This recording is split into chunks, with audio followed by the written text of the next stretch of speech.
Hello दोस्तों, कैसे हैं आप सब।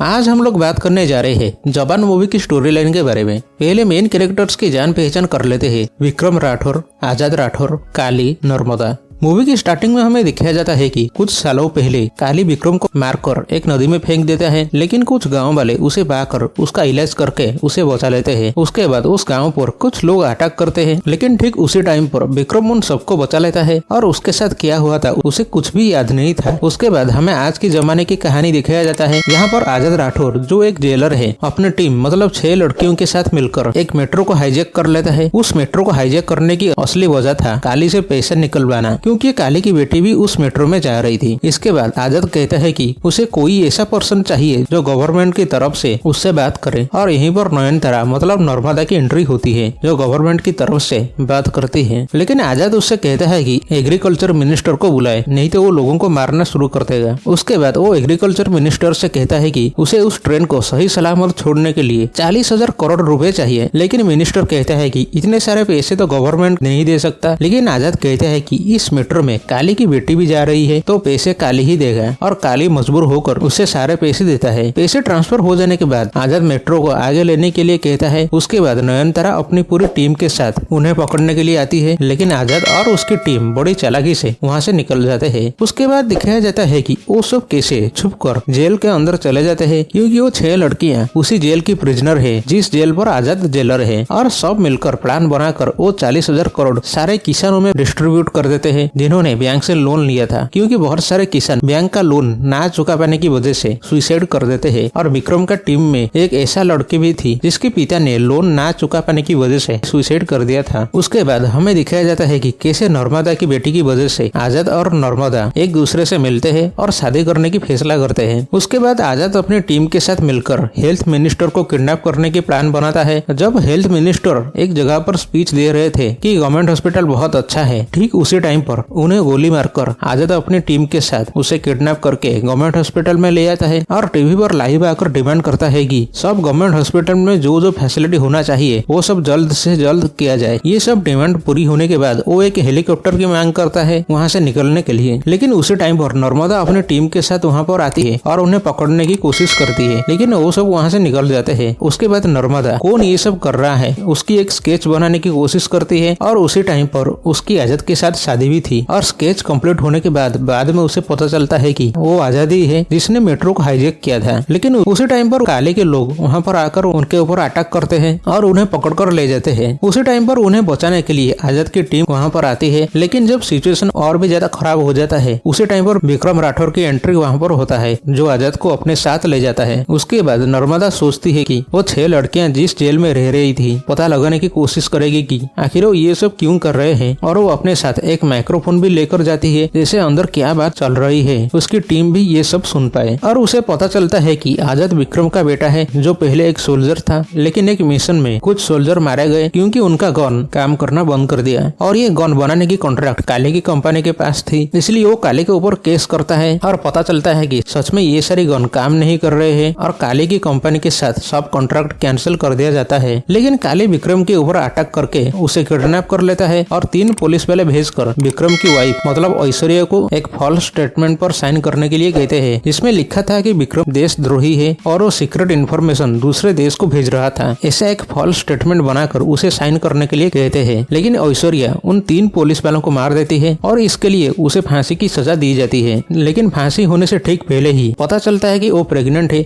इसलिए कोर्ट की तरफ से ऑर्डर दिया जाता है कि जब तक उसकी बच्चा 5 साल का नहीं हो जाता तब तक उसे फांसी नहीं दी जाएगी। लेकिन 5 साल होने के बाद उसे फांसी दिया जाता है, और उसी जेल की एक जेलर आजाद को अडॉप्ट कर लेती है, और बाद में आजाद उसी जेल का जेलर बन जाता है। सिर्फ आजाद की माता पिता नहीं और भी बहुत सारे लोग थे जो काली की वजह से मर गए थे, और काली ने पूरा सिस्टम को करप्ट कर दिया था। इसलिए आजाद काली से बदला लेने की कोशिश कर रहा था। लेकिन जब नर्मदा अपनी टीम के पास वापस आती है पता चलता है कि उसकी टीम भी काली के लिए काम करता है, और काली नर्मदा और उसकी बेटी को मारने के लिए कहता है। वहाँ पर आजाद अपने फादर से मिलता है, लेकिन उसे पता चलता है कि विक्रम सब कुछ भूल गया है, उसे कुछ कुछ भी याद नहीं है। हमें मूवी की स्टार्टिंग में जो सीन दिखाया गया था वही सीन पर काली विक्रम को मारकर नदी में फेंक दिया था और उसी टाइम पर विक्रम की सर एक चट्टान से टकरा गया था, जिसकी वजह से उसे कुछ भी याद नहीं है। और आजाद ने जब मेट्रो को हाईजैक किया था उसी टाइम पर एक पुलिस ऑफिसर उन्हें रोकने की कोशिश कर रहा था। वो देखता है कि आजाद की शक्ल विक्रम से मिलता है और विक्रम उनके गांव में रह रहा था। तब विक्रम ने उनके गांव को बचाया था, इसलिए वो उसके बारे में और भी इंफॉर्मेशन कलेक्ट करता है और विक्रम के सारे दोस्तों को ढूंढ निकलता है, लेकिन विक्रम को कुछ भी याद नहीं है। उसके बाद उन्हें काली के प्लान के बारे में पता चलता है। विक्रम अपने दोस्तों के साथ मिलकर नर्मदा की बेटी को बचा लेता है। उसके बाद उन्हें पता चलता है कि काली आने वाले इलेक्शन के लिए कंटेनर्स भर के पैसे लाने वाला है और वोट्स खरीदकर पॉलिटिक्स में अपनी पोजीशन और भी ज्यादा मजबूत करने वाला है। इसलिए आजाद और विक्रम अपनी अपनी टीम के साथ मिलकर सब कंटेनर्स को अपने कब्जे में कर लेते हैं, लेकिन काली के लोग विक्रम और उसके दोस्तों को पकड़ लेते हैं। और दूसरी तरफ नर्मदा कुछ लोगों के साथ मिलकर सारे वोटिंग मशीन को अपने कब्जे में कर लेती है और वही जेल में ले आती है जहाँ पर आजाद जेलर है। वहीं से आजाद फिर से टीवी पर लाइव आता है और इस बार नेगोशिएट करने के लिए संजय दत्त जो माधवन नायक का कैरेक्टर प्ले कर रहे हैं उन्हें भेजा जाता है। और आजाद डिमांड करता है कि वाटर और एयर पोल्यूशन करने वाले 253 फैक्ट्रीज को सील कर दिया जाए और इन फैक्ट्रीज की वजह से बहुत सारे लोगों की मौत भी हुआ है। और आजाद के पास सारे वोटिंग मशीन था, इसलिए गवर्नमेंट भी सारे फैक्ट्रीज को बंद करने की ऑर्डर देती है। लेकिन काली को पता चलता है कि आजाद ये सब जेल से ऑपरेट कर रहा था, इसलिए वो विक्रम को लेकर वहीं पर आ जाता है और दोनों के बीच लड़ाई हो जाती है। उसी टाइम पर विक्रम अपना मेमोरी भी वापस पा जाता है। उसके बाद बाप बेटे दोनों मिलकर काली को मार देते हैं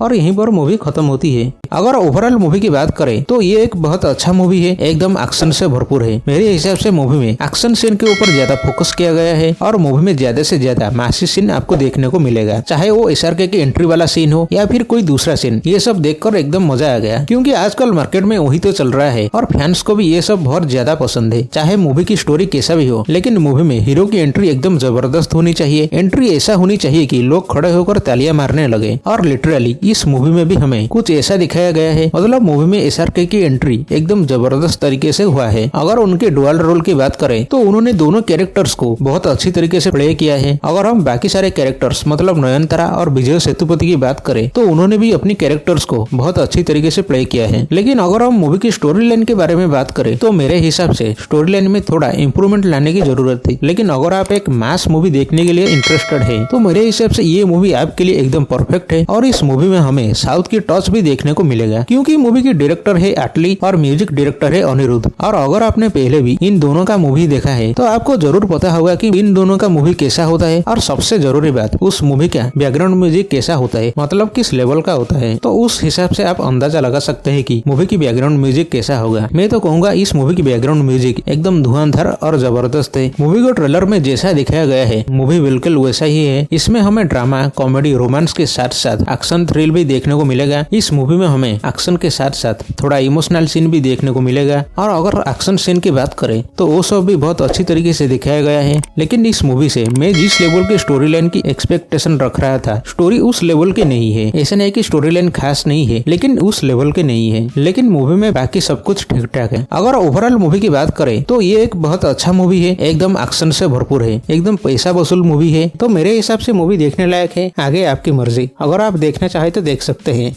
तो आज के लिए बस इतना ही। अगर वीडियो पसंद आई तो लाइक करना, चैनल को जरूर सब्सक्राइब करना। मिलते हैं नेक्स्ट वीडियो में।